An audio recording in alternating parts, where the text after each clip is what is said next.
Hello students, नमस्कार। आई Siddique Vora welcome you. विद्यार्थी मित्रों, सरस्वती शिशु દ્વારા બોલશું ધોરણ 9 વિષય ગણિત અને આપણે અભ્યાસ કરી રહ્યા છે પ્રકરણ નંબર 15 સંભાવના। આની અગાઉની વિડિયોમાં આપણે જોયું કે સંભાવના એટલે શું, બરાબર છે। તો સંભાવના એક ગાણિતિક અભ્યાસ જે શક્યતા અને તક જેવા શબ્દોથી કઈ રીતે અલગ પડે છે, બરાબર। ત્યારબાદ આપણે સંભાવનાની વ્યાખ્યા પણ જોઈ કે ચોક્કસ પરિસ્થિતિમાં ચોક્કસતાનું વિશ્લેષણ કરવાનો ગાણિતિક અભ્યાસ એટલે સંભાવના, બરાબર। સંભાવનાની સૌપ્રથમ સંકલ્પના કોણે રજૂ કરી હતી? 17મી સદીમાં પાસ્કલ અને ફરમા નામના ગણિતશાસ્ત્રીએ। ત્યારબાદ આપણે સંભાવના મેળવવા માટેનું સૂત્ર પણ જોયું કે સંભાવના ઇઝ ઇક્વલ ટુ ઘટના ઉદ્ભવવાના પ્રયત્નોની સંખ્યા, ઘટના ઉદ્ભવવાના પ્રયત્નોની સંખ્યા અને છેદમાં પ્રયત્નોની કુલ સંખ્યા, ક્લિયર? ચાલો વિદ્યાર્થી મિત્રો, એમાં આપણે પ્રયત્ન શબ્દ પર સમજ્યા કે પ્રયત્ન એક ક્રિયા છે। સિક્કો ઉછાળવાની ક્રિયા, સમતલ પાસો ઉછાળવાની ક્રિયા, દડાને ફટકારવાની ક્રિયા, બરાબર છે। અને ઘટના એ શું છે?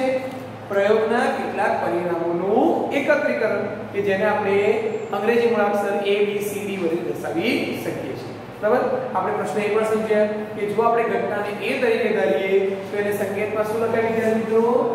પ્રોબેબિલિટી ઓફ A, મતલબ થાય કે ઘટના A ઉદ્ભવવાની સંભાવના। જો આપણે ઘટનાને B તરીકે દર્શાવીએ તો શું લખીશું? પ્રોબેબિલિટી ઓફ B, ઘટના B ઉદ્ભવવાની સંભાવના, ક્લિયર? ઓકે। ત્યાર પછીના બે પોઈન્ટ આપણે જે અગત્યના છે ભણ્યા કયા કે ઘટના આપેલી હોય આપણે એને શક્ય છે કે અશક્ય રજૂ કરવાનું છે, બરાબર છે। તો જે ઘટના ચોક્કસપણે ઉદ્ભવવાની જ છે, જે ઘટના ચોક્કસપણે બને જ છે, આપણે એને શું કહીશું? શક્ય ઘટના, ક્લિયર? જેમ કે સૂર્ય પશ્ચિમમાં આથમે છે, શક્ય છે। પૃથ્વી પોતાની ધરી પર ફરે છે, બરાબર છે। એ રીતે પૃથ્વી સૂર્યની આસપાસ પરિક્રમણ કરે છે, એ 24 કલાક એટલે એક દિવસ। તો આ બધી બાબતો એવી છે જે ચોક્કસપણે બને જ છે અને બનવાની જ પણ છે, એટલે સનાતન સત્ય ઘટનાઓને આપણે શું કહીશું? શક્ય ઘટના। અને શક્ય ઘટનાની સંભાવના હંમેશા શું હોય? 1। શક્ય ઘટનાની સંભાવના, શક્ય ઘટનાની સંભાવના હંમેશા 1। એ રીતે જે ઘટના ક્યારે ઉદ્ભવતી નથી અથવા એ ઘટના ક્યારે બનતી જ નથી, બીજા શબ્દોમાં કહીએ તો જે શક્ય નથી, એને આપણે શું કહીશું? અશક્ય ઘટના, ક્લિયર? જેમ કે તમે 30 ગુણનું પ્રશ્નપત્ર આપતા હો તો તમારા ગુણ 30 કે 30 થી ઓછા આવી શકે, 30 થી વધુ ગુણ મેળવવા એ અશક્ય છે, બરાબર છે। એ પ્રમાણે ઘણી બધી બાબતો આપણે વિચારી શકાય। સૂર્ય પૂર્વમાં આથમે છે, અશક્ય છે। પશ્ચિમમાં ઉગે છે, અશક્ય છે, બરાબર છે। જેમ કે આપણી પાસે લીમડાનું ઝાડ હોય તો લીમડાના ઝાડ ઉપર જાંબુ આવવા, બરાબર છે। બાવળના ઝાડ ઉપર કેરી આવવી, આ બધી જ બાબતો અશક્ય છે, બરાબર। એટલે એની સંભાવના આપણે શું લખીશું? અશક્ય ઘટનાની સંભાવના હંમેશા કેટલી ગણી વિદ્યાર્થીઓ? 0। હવે આપણે આગળના પ્રશ્ન તરફ જોઈએ કે જે ઘટના શક્ય છે એની સંભાવના 1, જે ઘટના અશક્ય છે એની સંભાવના 0, પરંતુ એ સિવાય શું જે શક્ય પણ નથી અને અશક્ય પણ નથી, તો એનો જવાબ હંમેશા 0 અને 1 ની વચ્ચે હોય, 0 અને 1 ની વચ્ચે, બરાબર છે। શક્ય અને અશક્ય ઘટના સિવાયની જો કોઈ ઘટના હોય તેની સંભાવના હંમેશા કેટલી હોય? 0 અને 1 ની વચ્ચે। વિદ્યાર્થી મિત્રો, આ પોઈન્ટ સૌથી અગત્યનો છે કે તમારો જવાબ હંમેશા કેવો આવવો જોઈએ? તો તમારો જવાબ ક્યારે પણ 0 થી ઓછો, સંભાવનાના પ્રકરણમાં સંભાવનાનો જવાબ ક્યારે પણ 0 થી ઓછો એટલે કે ઋણ ના હોવો જોઈએ, ક્યારે તમારો જવાબ 1 થી વધુ પણ ના હોવો જોઈએ। તમારો જવાબ હંમેશા 0 અને 1 ની વચ્ચે અથવા 0 હોઈ શકે અથવા 1 હોઈ શકે। એવું લખી શકાય કે કોઈ ઘટના A માટે, કોઈ ઘટના A માટે એની સંભાવના શું હોઈ શકે? Probability of A is equal to, જો એ અશક્ય ઘટના છે તો એની સંભાવના 0 હશે અથવા 0 થી વધુ, જો એ શક્ય ઘટના છે તો એની સંભાવના 1 હશે અથવા 1 થી ઓછી। આપણે યાદ રાખીશું કોઈ પણ ઘટનાની સંભાવના 0 હોઈ શકે, 1 હોઈ શકે અથવા તેની વચ્ચેની હોઈ શકે, ક્લિયર? ચાલો વિદ્યાર્થી મિત્રો, આજે આપણે સંભાવનાના કેટલાક ઉદાહરણો જોઈએ। चलो विद्यार्थी मित्रों, पहलू उदाहरण आपकी પાસે છે एक समतोल सिक्काने 50 વખત ઉછાળવા. एक समतोल सिक्काने 50 વખત ઉછાળવામાં આવે તો એમાં 31 વખત છાપ પડે. તો દરેક ઘટનાની સંભાવના શું છે? બરાબર છે. તો સિક્કો ઉછાળવાથી આપણને બે પરિણામ મળી શકે, છાપ અથવા કાંટો. બરાબર છે. એટલે છાપ મળવાની સંભાવના અને કાંટો મળવાની સંભાવના આપણે શોધવાની છે. ચાલો સૌપ્રથમ લખીએ કે આ પ્રશ્નમાં આપણે કુલ કેટલા પ્રયત્નો કર્યા છે. तो सिक्को उछाळવાની क्रिया કેટલી વખત થાય છે? 50 વખત. બરાબર છે. એટલે આપણે અહીંયા લખીશું પ્રયત્નોની કુલ સંખ્યા. પ્રયત્નોની કુલ સંખ્યા is equal to 50. વિદ્યાર્થી મિત્રો સૌથી પહેલા લખવું તમારે. બરાબર છે. કુલ કેટલા પ્રયત્નો છે અને ઘટનાના કેટલા પ્રયત્નો ઉદ્ભવે છે. ચાલો પ્રયત્નોની કુલ સંખ્યા 50. હવે એમાં 31 વખત છાપ મળે છે. આપણે અહીંયા લખીશું છાપ મળવાની સંખ્યા. છાપ મળવાની સંખ્યા. સિક્કાને 50 વખત ઉછાળતા 31 વખત છાપ આવે છે. હવે કાંટો કેટલી વખત આવે છે એ પ્રશ્નમાં આપ્યું નથી. તો એ તો આપણે ગણતરી કરી શકીએ છીએ. બરાબર. માટે કાંટો મળવાની સંભાવના, સિક્કા પર કાંટો આવે તેની સંભાવનાનો સંખ્યા, કાંટો મળવાની સંખ્યા ઇઝ ઇક્વલ ટુ કુલ પ્રયત્નો 50 જેમાંથી 31 વખત છાપ મળે છે. એટલે 50 માંથી 31 બાદ કરો એટલે કેટલા વધે વિદ્યાર્થી મિત્રો? 19. 50 વખત સિક્કો ઉછાળતા 19 વખત કાંટો મળે છે. ક્લિયર? હવે આપણે સંભાવના પૂછી છે. આપણે અહીંયા લખીશું. બરાબર છે. નંબર 1 શું પૂછ્યું છે વિદ્યાર્થી મિત્રો? પહેલું છાપ મળવાની સંભાવના જણાવો. છાપ મળવાની સંભાવના. ઓકે. પ્રશ્નમાં આપ્યું છે દરેક ઘટનાની સંભાવના. દરેક ઘટનાની છાપ મળે એ અને કાંટો મળે તે. છાપ મળવાની સંભાવના બરાબર અહીંયા આપણે લખીએ છીએ છાપ ઉદ્ભવવાના પ્રયત્નોની સંખ્યા. છાપ ઉદ્ભવવાના પ્રયત્નોની સંખ્યા. ઓકે. છાપ ઉદ્ભવવાના પ્રયત્નોની સંખ્યા. અને વિદ્યાર્થીઓ છેદમાં શું લખીશું? પ્રયત્નોની કુલ સંખ્યા. પ્રયત્નોની કુલ સંખ્યા. ક્લિયર? ચાલો છાપ ઉદ્ભવે છે કેટલી વખત બને છે? 31 અને પ્રયત્નો કેટલા છે? 50. બરાબર. આપણે આવું વિશ્લેષણ કરી શકીએ. 50 માંથી 31 વખત છાપ પડે છે. હવે તમારે 31 ભાગ્યા 50 નો જવાબ લાવો તો પણ ચાલે. બરાબર છે. અપૂર્ણાંકમાં જવાબ કેવો હોવો જોઈએ? તો અપૂર્ણાંકમાં જવાબ હંમેશા અંશ કરતા છેદ મોટો હોવો જોઈએ, જેને કહેવાય શુદ્ધ અપૂર્ણાંક. શું કહેવાય ને? શુદ્ધ અપૂર્ણાંક. હંમેશા અંશ કરતા છેદ મોટો હોય. સંભાવના જવાબ આ પ્રમાણે હોય. ચાલો આપણે એને પોઈન્ટમાં લઈએ. 31/50. હવે 31 નો ભાગાકાર 50 વડે કરી શકો. હજુ આપણે એને સરળ કરીએ. શું કરવાનું છે? એના સમઅપૂર્ણાંક લેવાના. 50 ને 2 વડે ગુણતા 50 નું 100. તો ઉપર 31 ને પણ 2 વડે ગુણો. અંશ અને છેદને 2 વડે ગુણીએ એટલે 62/100 આવે. અને જો આપણે નજીકના દશાંશમાં લઈ જઈએ તો ભાગાકાર કર્યા સિવાય જવાબ આપી શકાય. 62/100. 62 દશાંશ 100 માં કેટલી જીરો છે? 2. એટલે દશાંશ ચિહ્ન પછી 2 અંક આપવા જોઈએ. હવે છેલ્લેથી 2 અંકની આગળ દશાંશ ચિહ્ન મૂકો. આપણો જવાબ થશે 0.62. ક્લિયર? આ એક ટોપિક પૂરો થયો. બીજો પ્રશ્ન પૂછે છે કાંટો મળવાની સંભાવના. કાંટો મળવાની સંભાવના. કાંટો મળવાની સંભાવના ઇઝ ઇક્વલ ટુ બરાબર છે કાંટો ઉદ્ભવવાના પ્રયત્નોની સંખ્યા. પ્રયત્નોની સંખ્યા અને છેદમાં પ્રયત્નોની કુલ સંખ્યા. પ્રયત્નોની કુલ સંખ્યા. ક્લિયર? ચાલો 50 પ્રયત્નો કર્યા. 50 વખત સિક્કાને ઉછાળ્યો. એમાંથી કાંટો કેટલી વખત મળે છે? 19. આપણો જવાબ થશે 19/50. નજીકના દશાંશમાં લઈ જઈએ. બંનેને 2 વડે ગુણતા 50 નું 100, 19 નું 38 ઇઝ ઇક્વલ ટુ 0.3. બરાબર છે? 0.38 એવો જવાબ મળે. ચલો વિદ્યાર્થીઓ નેક્સ્ટ એક્ઝામ્પલ આપણી પાસે છે રોહિત શર્માએ છેલ્લી 20 ઇનિંગ્સમાં 7 વખત સદી ફટકારી છે. કેટલી ઇનિંગ્સ છે? 20 ઇનિંગ્સ. અને 20 ઇનિંગ્સમાં 7 વખત સદી ફટકારી છે. 7 વખત સેન્ચુરી કરી શકે છે, કરી શક્યો છે. તો તેણે સદી ન ફટકારી હોય તેની સંભાવના. બરાબર છે વિદ્યાર્થી મિત્રો, સૌપ્રથમ આપણે લખીએ કે ઇનિંગ્સની કુલ સંખ્યા કેટલી. બરાબર છે, અથવા બીજા શબ્દોમાં લખીએ પ્રયત્નોની કુલ સંખ્યા. પ્રયત્નોની કુલ સંખ્યા. બરાબર છે, 20 ઇનિંગ્સ રમે છે, એનો મતલબ 20 પ્રયત્નો થયા. એમાંથી સદી ફટકારી હોય તેની સંખ્યા. સદી ફટકારી હોય તેની સંખ્યા. બરાબર છે, સદી કરી હોય તેની સંખ્યા કેટલી છે? 7. આ પ્રશ્નમાં આપ્યું છે. આપણને પૂછ્યું શું છે? તેણે સદી ન ફટકારી. એનો મતલબ આપણે ગણતરી કરવી પડશે. બરાબર છે, સદી ન ફટકારી હોય તેની સંખ્યા. સંભાવના શોધવા માટે સૌપ્રથમ આપણી પાસે એની સંખ્યા હોવી જોઈએ. ફટકારી હોય તેની સંખ્યા. બરાબર, જે પ્રશ્નમાં આપેલ હતી આપણે ગણવું પડશે. ઓકે, તો 20 પ્રયત્ન કર્યા, જેમાંથી 7 ઇનિંગ્સમાં સદી ફટકારી શકે છે. એનો અર્થ એવો થયો કે 13 ઇનિંગ્સ એવી ગઈ કે જેમાં એને સદી ફટકારી નથી. 100 થી ઓછા રન કર્યા છે. આપણને એ પ્રશ્નમાં પૂછે છે એટલે આપણે અહીંયા લખીએ. ખબર?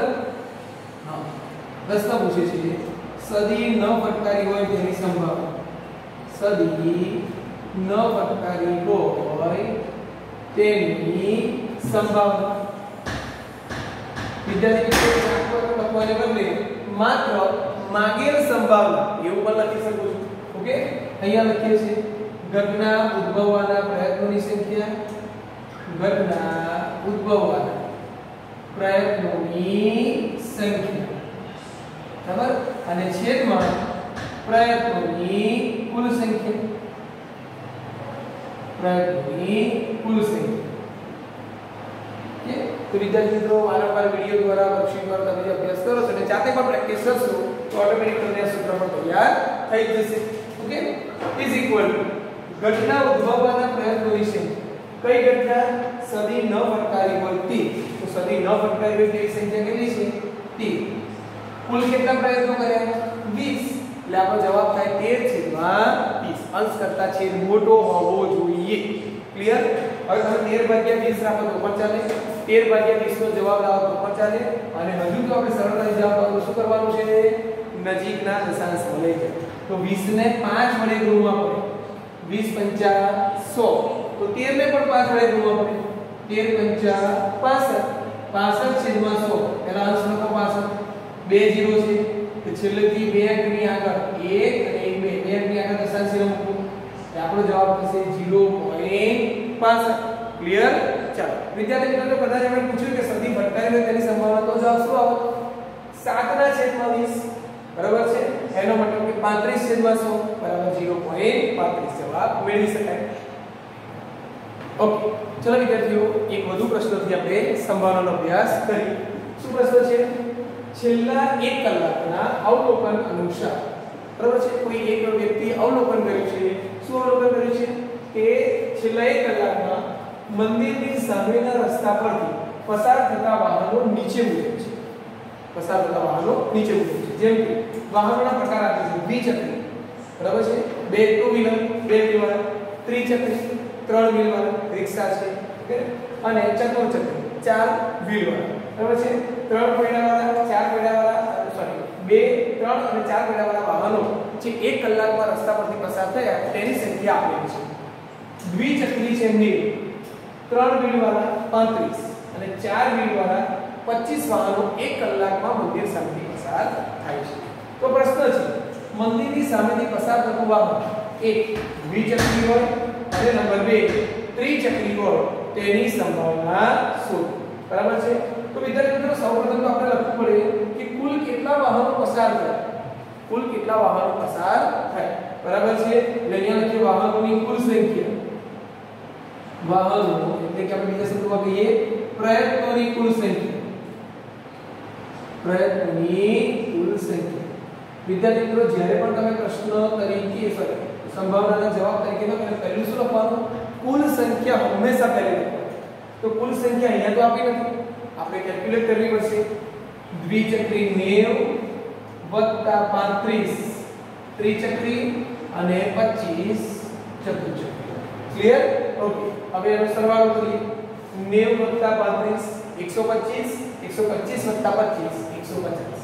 તો છેલ્લા 1 કલાકમાં મંદિર સામેથી 150 વાહનો પસાર થયા છે. અને હવે આપણને પ્રશ્ન પૂછે છે. બરાબર છે? હવે પ્રશ્ન પૂછે છે. પહેલો પ્રશ્ન શું છે? પસાર થતું વાહન દ્વિચક્રી. ચાલો વિદ્યાર્થી મિત્રો, હવે આપણે એને ઘટના તરીકે લઈએ.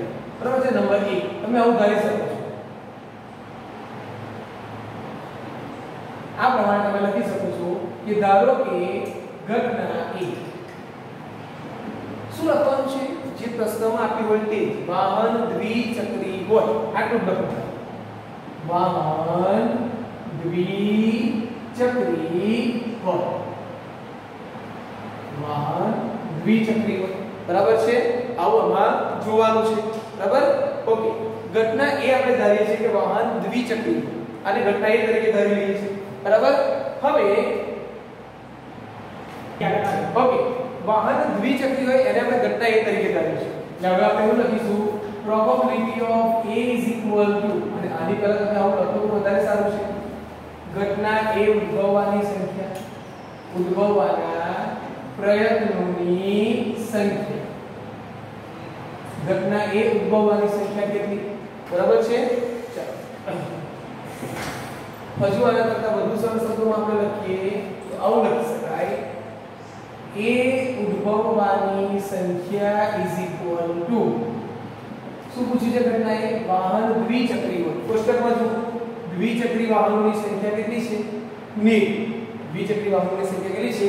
90. અહીં આપણે લખીશું 90. બરાબર? હવે લખીએ છીએ સંભાવના. પ્રોબેબિલિટી ઓફ A = ઘટના એ ઉદ્ભવવાની સંભાવના, વાહન દ્વિચક્રી હોવાની સંભાવના, એને આપણે A તરીકે ધાર્યું છે. એટલે સંજ્ઞા શું લખીશું? P of A. સામે લખો ઘટના એ ઉદ્ભવવાની સંખ્યા છેદમાં પ્રયત્નોની કુલ સંખ્યા. પ્રયત્નોની કુલ સંખ્યા. ક્લિયર? ચાલો. ઘટના એ ઉદ્ભવવાના સંખ્યા કેટલી છે? 90. દ્વિચક્રી વાહનોની સંખ્યા છે 90. બરાબર છે? અને પ્રયત્નોની કુલ સંખ્યા કેટલી છે? પ્રયત્નોની કુલ સંખ્યા છે 150. ક્લિયર? ચાલો 0 0 પર 9/15 હજુ પણ છેલ્લું છે.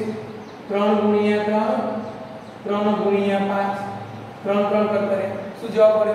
3/5. બરાબર? હવે તમે 3/5 પણ કરી શકો છો અથવા નજીકના દશાંશમાં લઈ લો. નજીકના દશાંશ 5 ને 2 વડે ગુણો 10, 3 ને પણ 2 વડે ગુણો 6. અંશ અને છેદને 2 વડે ગુણો 6/10 એટલે આપણો જવાબ થશે 0.6. કેટલો જવાબ થાય છે? 0.6. ક્લિયર? હવે આપણે બીજો પ્રશ્ન છે એને ઘટના B તરીકે ધારી લઈએ. એને લખીએ ઘટના B. શું પૂછ્યું છે? વાહન ત્રિચક્રી ન હોય. વાહન ત્રિચક્રી ન હોય. મંદિર સામેથી પસાર થતું વાહન ત્રિચક્રી હોવું જોઈએ નહીં. 2 વ્હીલ વાળા ચાલે, 4 વ્હીલ વાળા પણ ચાલે. એટલે કે આ ન જોઈએ. બરાબર છે? આ બંને હોય તો ચાલે. તો ગણો કેટલા થાય છે? 90 + 25 115. બરાબર છે? ઘટના B ઉદ્ભવવાની સંખ્યા 90 + 25 દ્વિચક્રી અને ચતુર્ચક્રી = 115. ઓકે? જો વિદ્યાર્થીઓ સૂત્રમાં પણ શું ફેરફાર થાય? ઘટના B ઉદ્ભવવાની સંભાવના પ્રોબેબિલિટી ઓફ B. અહીંયા લખીશું ઘટના B ઉદ્ભવવાની સંખ્યા છેદમાં પ્રયત્નોની કુલ સંખ્યા. તો આપણી પાસે પ્રયત્નોની કુલ સંખ્યા છે 150 અને ત્રિચક્રી ન હોય તેની સંખ્યા છે 115. બરાબર છે? 115 / 150. તમે આવો પણ જવાબ રાખી શકો છો. અને છેદ ઉડાડવો હોય તો પણ બંનેમાંથી કટ થશે. બરાબર છે? કેટલા કટ થાય છે વિદ્યાર્થી મિત્રો? તો અહીંયા તમારે 115 / 5 કરો. 20 × 50 100 3 × 15 એટલે તમારો જવાબ આવશે 23 × 5 અને નીચે 30 × 5 5 કર. બરાબર છે? જવાબ 23/30 પર લઈ શકો છો. દરેક વખતે દશાંશમાં જવાબ લાવવા જરૂરી નથી. ક્લિયર? ઓકે, ચાલો વિદ્યાર્થી મિત્રો એક આજના દિવસ માટે છેલ્લો દાખલો લઈ લઈએ. બરાબર છે? પ્રશ્ન તમને સમજાવવાનો પૂરેપૂરો પ્રયત્ન કરીએ છીએ. ધ્યાન આપો. એક સમતોલ પાસા તરીકે જોયું છે. બરાબર? ડાયસ જેને 6 સપાટી હોય, 6 સપાટી પર 1 2 3 4 5 કે 6 લખેલા હોય અથવા તો ડોટ કરેલા હોય એને 100 વખત ઉછાળવામાં આવે છે. એટલે આપણા માટે અહીંયા થયું પ્રયત્નોની કુલ સંખ્યા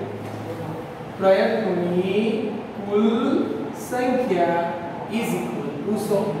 જો વિદ્યાર્થીઓ કદાચ અહીંયા 100 ન લખેલા હોય તો તમે પ્રયત્નો ક્યાંથી લાવો? કુલ સંખ્યા. તો એના માટે જે આવૃત્તિ છે, આવૃત્તિનો મતલબ સંખ્યા છે. આવૃત્તિનો મતલબ શું થાય વિદ્યાર્થી મિત્રો? સંખ્યા. ક્લિયર? આનો સરવાળો કરવાનો છે. આ બધાનો સરવાળો કરો તો પણ કેટલો થાય છે? 100. અહીંયા તો પ્રશ્નમાં આપ્યું છે, કદાચ ન આપ્યું હોય તો તમારે કુલ પ્રયત્નો શેને રીતે મેળવવાના? આવૃત્તિનો સરવાળો અથવા તો સંખ્યાઓનો સરવાળો કરીને કુલ પ્રયત્નો મેળવવાના છે. ઓકે? આ 100 વખત પ્રયત્ન કરે. જેમાં બન્યું એવું કે પાસા પર 1 આવે એવું 15 વખત બને. પાસા પર 2 હોય એવું 27 વખત બને છે. પાસા પર 3 આવે એવું 20 વખત, 4 આવે એવું 12 વખત, 5 આવે એવું 18 વખત, 6 આવે કેટલી વખત બને છે? 8 વખત બને છે. પાસા પર 6 હોય એવું 100 માંથી કેટલી વાર બને છે? 8 વખત. આપણે એવું સમજવાનું છે. હવે પ્રશ્નનો જવાબ આપો. પહેલો નંબર છે પાસા પરનો અંક 5 હોય અને ઘટના એ ધરી. નંબર 1 ઘટના એ પાસા પરનો અંક 5 હોય.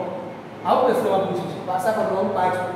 નીચે લખીએ એ ઉદ્ભવવાની સંખ્યા, એ ઉદ્ભવવાના પ્રયત્નોની સંખ્યા, એ ઉદ્ભવવાના પ્રયત્નોની સંખ્યા કેટલી છે? તો એ કેટલી વાર સોરી ઘટના એ એટલે કે 5 કેટલી વખત ઉદ્ભવે છે? 18. કુલ સંખ્યા ઓલરેડી લખેલી છે, તમે નીચે પણ લખી શકો છો. કુલ પ્રયત્નોની સંખ્યા ઇઝ ઇક્વલ ટુ 100. જો આપણી પાસે ખાલી આ બે માહિતી હોય, કુલ સંખ્યા અને ઘટના ઉદ્ભવવાની સંખ્યા, તો સંભાવના શોધવી બહુ સહેલી છે. અહીંયા લખીએ માટે probability of a is equal to ઘટના એ ઉદ્ભવવાની સંભાવના. Probability of a is equal to શું સૂત્ર લખશું વિદ્યાર્થી મિત્રો? ઘટના એ ઉદ્ભવવાના પ્રયત્નોની સંખ્યા અને છેદમાં પ્રયત્નોની કુલ સંખ્યા. બરાબર છે? જ્યારે પણ વિદ્યાર્થી મિત્રો આપણે 2 માર્ક્સ માટે દાખલો કરતા હોય ત્યારે અચૂક તમારે સૂત્ર લખવાનું રહેશે. વૈકલ્પિક પ્રશ્નમાં નહીં લખો તો ચાલશે. ક્લિયર? ચાલો. કુલ પ્રયત્નો છે 100. કુલ કેટલા પ્રયત્નો કર્યા? 100. અને 100 માંથી બરાબર છે ઘટના ઉદ્ભવે છે કેટલી વાર? 18 વખત. અહીંયા પણ જોઈ શકાય 5 કેટલી વખત આવે છે? 18 વખત. એટલે અહીંયા લખીશું 18/100. સિમ્પલ આન્સર થઈ ગયો. 18 છેદમાં 2 0 છે એટલે છેલ્લેથી 2 ની આગળ દશાંશ 0 100 વડે ભાગાકાર કરો તો દશાંશ 0 પછી 2 અંક આવવા જોઈએ. આપણો જવાબ મળે 0.8. ચાલો બીજો પ્રશ્ન જોઈએ. શું પૂછ્યું છે? પાસા પરનો અંક 1 જેને આપણે ઘટના b ધરીએ છીએ. ઘટના b પાસા પરનો અંક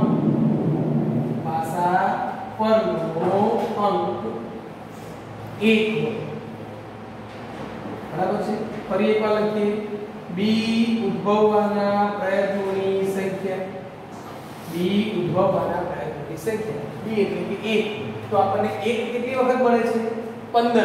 એટલે અહીંયા લખીશું b ઉદ્ભવવાના પ્રયત્નોની સંખ્યા 15. કુલ પ્રયત્નો કેટલા છે? 100. બરાબર? ચાલો ઘટના b ઉદ્ભવવાની સંભાવના probability of b is equal to શું લખીએ છીએ વિદ્યાર્થી મિત્રો? અહીંયા આપણે લખીશું કે ઘટના b ઉદ્ભવવાના પ્રયત્નોની સંખ્યા અને છેદમાં લખીએ છીએ પ્રયત્નોની કુલ સંખ્યા. ક્લિયર? ચાલો આપણી પાસે કરેલા પ્રયત્નો છે 100 અને 100 માંથી 1 હોય એવું કેટલી વખત બને છે? 15. પાસા પરનો 1 હોય કેટલી વખત બને છે? 15 વખત. 15/100 એટલે આપણો જવાબ બનશે 0.15. ચાલો વિદ્યાર્થી મિત્રો છેલ્લો એક પ્રશ્ન છે કે પાસા પરનો અંક 3 અને 6 ની વચ્ચે. ઓકે? અને અહીંયા આપણે સુધારી દી નંબર 3. ઓકે? જેને આપણે ઘટના c તરીકે ધરી. પાસા પરનો અંક 3 અને 6 ની વચ્ચે હોય.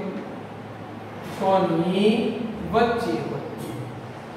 ઓકે, એનો મતલબ કે 3 અને 6 ની વચ્ચે એ પાસા પરમાણુ 4 આવે તો પણ સ્વીકારી શકાય, પાસા પરમાણુ 5 આવે તો પણ સ્વીકારી શકાય। તો એના પ્રયત્નો કેટલા થાય? 4 કેટલી વખત આવે છે? 12 વખત। 5 કેટલી વખત આવે છે? 18। 12 + 18 = 30। કુલ પ્રયત્નો 100। આટલો ફેરફાર કરી દઈએ। ઘટનાને C ધારી છે એટલે પ્રોબેબિલિટી ઓફ C C ઉદ્ભવવાના પ્રયત્નોની સંખ્યા કુલ પ્રયત્નોની સંખ્યા, બરાબર છે। તો 3 અને 6 ની વચ્ચેનું પરિણામ હોય એ છે 4 અને 5। કેટલી વખત? 12 + 18 30 વખત। 30/100 0 0 પર, બરાબર છે। હવે એને અંશ કેટલો વધ્યો? 3। છેદમાં કેટલી 0 છે?